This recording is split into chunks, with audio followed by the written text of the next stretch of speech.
Welcome to today's video. If you've ever felt, on the one hand, completely fine speaking in front of a live audience, yet you freeze when you even think about hitting record for YouTube, then this video is for you. Today, we're going to deep dive into some of the reasons we're afraid to show up on YouTube and how to overcome those fears. So, if you're ready to finally hit publish without freaking out, keep watching. First of all, let's identify the specific fear because there can be a variety of them, but we think in our heads, oh, I'm afraid of public speaking via YouTube. The first step to ask is, what exactly are you afraid will happen if you show yourself on YouTube? It's crucial to pinpoint those specific worries. So is it physical appearance or how you sound? Is it time investment? Are you afraid recording and editing will eat up precious time that maybe you want to allocate to going to the gym or spending with family? You may fear the reactions of your loved ones, family or friend reactions. You might fear your loved ones seeing your content and judging you. Or maybe you're afraid that if your YouTube channel becomes successful, there may be awkward conversations about money or influence, people asking you for things that you're not comfortable giving. Perhaps you're worried about social or spiritual criticism. People may question why you're on YouTube at all. Maybe they see it as not a real job or as not a very spiritual thing to do. Is it career consequences? Are you worried that potential employers may see your content and judge you and think that you're not serious about your industry?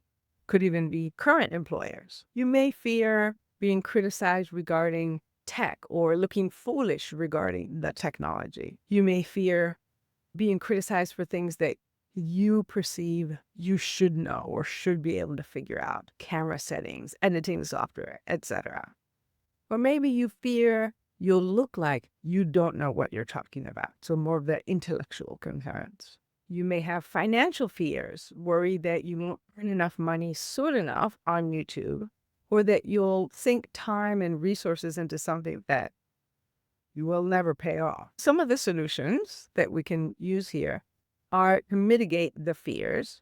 So list practical safeguards for whichever of those areas of life tend to be your fears. Identify specific fears and then list practical safeguards for each fear. If it's negative comments, you can moderate those or turn them off at first. Is it fear of losing time? Schedule the filming so that it doesn't cut into family or gym time. Are you nervous about conversations regarding money with family? Practice clear, polite responses about how your YouTube earnings are pre-allocated to business expenses and investment in this as a business side hustle. So reframing the outcomes is what is very helpful. If your worst fear does come true, like someone criticizing your appearance, how can you turn that into a benefit? You might use their comments on your feedback to tweak your on-camera style, or simply remind yourself that criticism often reflects the critic's own issues and not necessarily anything about you or your content. Another big shift for me was to focus on the viewer instead of focusing on yourself. And yes, that sounds a bit harsh because basically I'm saying stop being so self-centered. But you likely started this channel to help someone, and often it's a past version of yourself, somebody that you imagine is stuck in the pain that you were in 5, 7, 10 years ago. So that person that you're trying to help doesn't really care if your background is perfect, if you have amazing B-roll. I don't have B-roll. I'm just letting you know. If you're waiting for B-roll to come, you won't see any. But what that version of me, for example, 5, 10 years ago wanted, I wanted relief. I wanted some answers, some tips so that I can get through my hesitation about posting on YouTube. I just wanted to get through it. So perhaps tap into this empathy. Remember your past struggles. Think back 5 or 10 years before you knew what you know now. What was it that you needed back then? Because that's exactly what you can offer your audience today. If the current version of you showed up back then And again, the video is not perfect. It's not amazing. Would you have rejected the help? If somebody had posted a basic, straightforward video that solved your biggest headaches back then, would you have cared that the lighting wasn't Hollywood level? Probably not. You'd just be grateful for the solution. So that's one way to shift your mindset. Just think, what is it that you really wished you could have received or had? What types of videos would you have just gobbled up? A terrible word. What types of video would you have just consumed nonstop? And then produce that. The other mind shift that helped me was, instead of imagining that the entire internet is whom you're possibly speaking to, or that the entire internet may access your videos, imagine you're just speaking to that one person, you, 10 years ago. That person that just wants the answers, is seeking for something, that one nugget of wisdom that you know.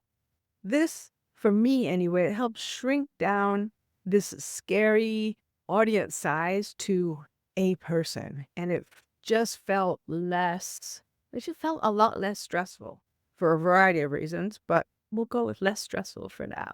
So it just changes the size of the audience from, I can't even quantify, can't even count that high, to having a conversation with one person. Another way of looking at this is think of what could be your MVP, your minimal viable product. What would be the smallest, easiest nugget of information, wisdom, etc., that you could give to that version of you 5, 10 years ago that would help there? And what would be the MVP in terms of the product? What's the minimum amount of effort that you need to put into the product for you in the past to be willing to consume that? And this question I would ask myself to make sure that I didn't get stuck chasing perfection. So audio back then, yes. If the audio is annoying, yeah, the audio sound quality matters. Yes, but you don't need a massive budget. Any decent mic, I should have those lapel Rode microphones, very inexpensive. So yeah, it doesn't have to be major. A lapel mic will work fine. Rode is a good brand, RODE. In terms of audio, there are easy ways to get rid of any ums and ahs and silences that you have. Descript software, Descript software. Google it, find out how to use it. The free version can get you a long way. It's a very efficient way of removing ums and ahs and long pauses. B-roll, fancy editing, add them if you want, but don't let lack of cinematic flair stop you from posting. Focus on delivering the essence of your message, especially if you are primarily producing educational content. What's the tip you're trying to share with the past version of yourself? And get that out there. Tiny subsections. Break your topic into small digestible parts. This way your audience can easily find the quick win, this tip, this checklist, a short burst of insight that will help them. And it just makes it easy for you to get content out there, to continue posting. Sometimes we hesitate because of a hidden perfectionist vision of success. We think if we become a YouTube famous, it'll be rainbows and unicorns. But that's not true. Our subconscious knows that there will be new challenges, new problems to face that we have not faced before or have not faced in the same way. Different tax issues. Does your current accountant know how to help you with these? Do you need an accountant and you don't even have one? Do you know how to interview one, hire one, etc.? So more responsibilities, potential disagreements about money, conversations about money that you've never had before. This can lead your subconscious to really resist taking action towards what you say is your goal, because deep down you realize it's not all rainbows, unicorns, and lollipops. So the exercise here that you can do is let's call it drawbacks to success. So list 20 challenges that come with YouTube success. Yes, you heard that correctly. Basically, what you're listing are 20 drawbacks, 20 negatives should you become successful on YouTube? Okay. And you may think, why on earth would I want to list the negatives? But bear with me. So some examples could be you now need to manage new income streams. You need to deal with new levels of criticism. You have to juggle content creation and the frequency of that.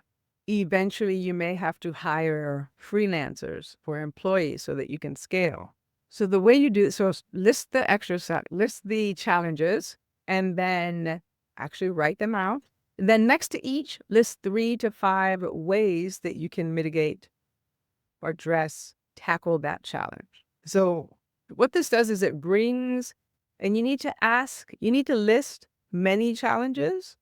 The more challenges you list, the better. You'll see that by listing the challenges, you actually feel lighter, you feel better, you understand the work that will be coming your way, and you're more objective, you're realistic about it. You're not living in this fantasy land. Because what happens psychologically is that when we fantasize about something, when we have this unreal ideal about what it is going to be like to become successful on YouTube or in anything, but we're talking YouTube here. What your subconscious does is it throws up all these fears because it's trying to get you to be realistic. It's trying to help us realize, hang on, no, nothing is rainbows, unicorns, and lollipops. Because I was telling a friend recently, if you got rainbows, there was or is going to be rain. Unicorns, you probably have to brush them. And can you imagine the size of unicorn poop? Lollipops, unless they're sugar-free, there's consequences. So nothing is nirvana. It will have challenges with it. Yes, there'll be lovely things to enjoy with that success. There will be new responsibilities that you need to take on. So once we list them and actually write out sample conversations to have with friends or family or potential business partners or people that want to partner with you or sponsor, start listing out like just draft conversations that you will have with these individuals. Oh, it just feels so much better. You don't have that sense of dread because you're at least starting to try to address those challenges. To reiterate, this is a really important one, but by balancing those fantasies with reality, you'll likely find, as I have, that you'll no longer be sabotaging yourself so much. It's no longer, I'll only be happy once I'm successful on YouTube. Instead, you're realistic. Okay, the path has positive and negatives, and I'm ready to deal with both. This new mindset should lower your resistance, and you should see a drastic shift in your procrastination. Another tip that helps is to align your actions, so what you have to do, with your purpose. So how does posting, how does creating, how does scripting, how does me doing all of the tasks required in order to get a video out, how does this help me in my life mission? Which of my values does content creation serve? So for me, for example, and if you're watching this, if you're into creating educational content, some of the answers could be scripting videos. I solidify for myself what I really understand about what I'm teaching. If you love educating, you likely love learning as well. And when you teach something, you really have to understand it at a much better level. Yeah, I believe that's one of the reasons why those of us that love to learn, we often enjoy teaching because we get paid to do what we love. There's a concept. So another question to ask is to help you align what you have to do with a grander mission or life purpose is, what personal growth might I gain from these fears? If what I fear comes true, what personal growth might I gain? And again, anytime I say this question can help you shift your mindset, it's usually best to answer that question at least 20 times. Yes, 20 times. Because if you only answer 1, 2, 3 times, you already know those answers. So you need to dig deeper, answer more and more times in order to really shift your mindset. Yeah, but when you do this, so those questions that I just mentioned, when you tie the actions required to build your YouTube channel to a deeper purpose, teaching, inspiring, solving real problems, then doing those tasks and hitting publish becomes an expression of who you are. And it's another workout towards achieving something that's very meaningful to you. And it's not just another digital chore. Yes. Answer each of those questions 15 to 20 times. That's how you'll be able to really get to a deep, meaningful reason for why you care about, and it doesn't feel so painful to do each of the different actions required to build your YouTube channel and serve people via YouTube. When you change your perception about the tasks, and that comes first, then you'll find it so much easier to do the behavior that you've been probably berating yourself for not doing for a while. So, other practical tips: you can link what you have to do to your goals. So write down 10 ways that consistently posting on YouTube moves you closer to that life goal. How would it help you impact your industry, or how does each step help you build a platform via which to share your message? There can be tangible benefits. Maybe you might list benefits such as building a community, attracting clients. And these lists are helpful to look at when your inspiration wavers. So another strategy to remember is start small. You don't have to go from 0 to 100 overnight. You could try mini exposure therapy. Post a very short video, unlisted, and just show it to friends and ask for feedback. Then maybe try a slightly longer one. Gradually increase your comfort zone and eventually post one and make it public. And over time, what exposure therapy does is it helps us realize that the fear that we've had is often not based in a whole lot factual. Once you see that the world doesn't end when you post, and that if you do get negative criticism, that you survive, it helps build confidence. You realize, oh, I'm still alive. It's all good. I can do it again.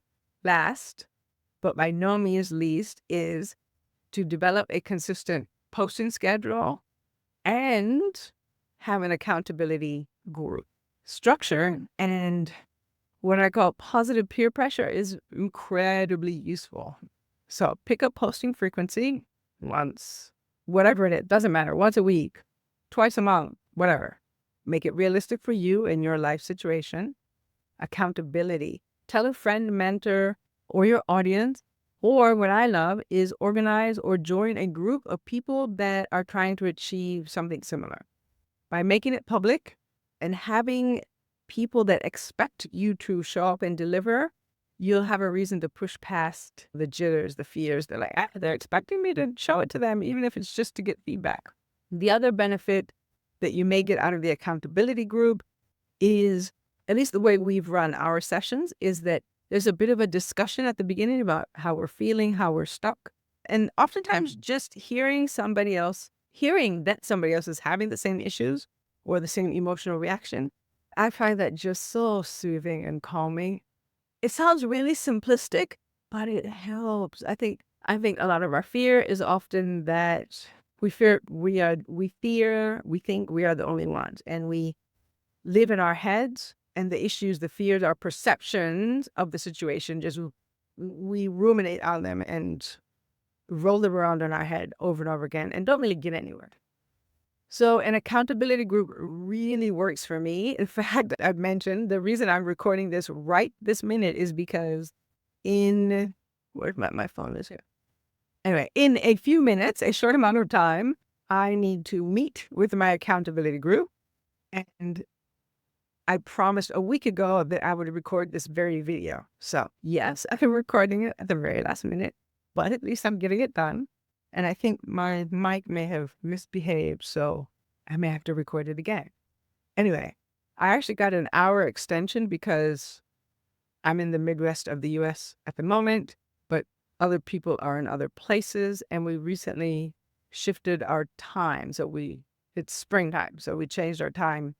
But yeah, we forgot to take that into account in the group. So anyway, I got an extra hour is what I'm saying. But for me, knowing that I need to show up to a class or a group, and it could be a formal university class at a gym or accountability group, for some reason, it really works for me, for my personality, for what I value, what I enjoy. So if you were that type of student, for example, a university student that gravitated towards study groups and did well in that environment, give it a try. Try accountability groups as a way to encourage you to be consistent on producing for your YouTube channel. You never know. So there you have it.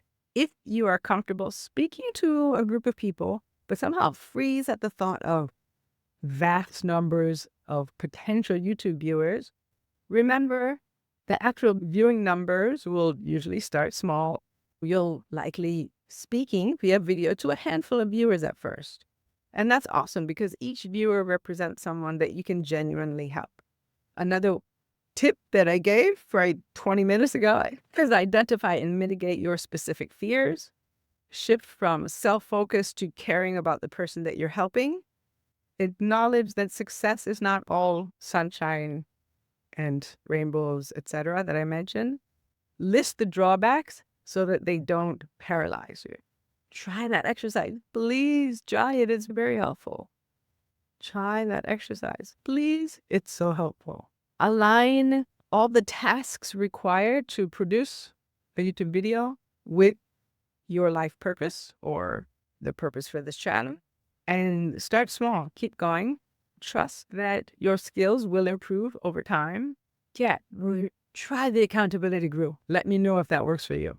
If this video helped, let me know in the comments. If you have any specific concerns or fears that I didn't cover, let me know.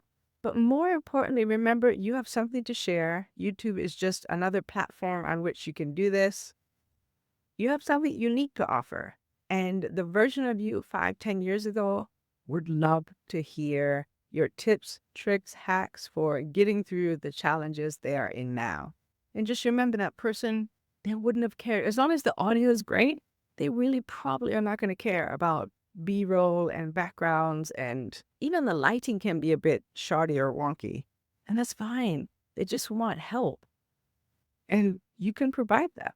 So thanks so much for watching. See you in the next video.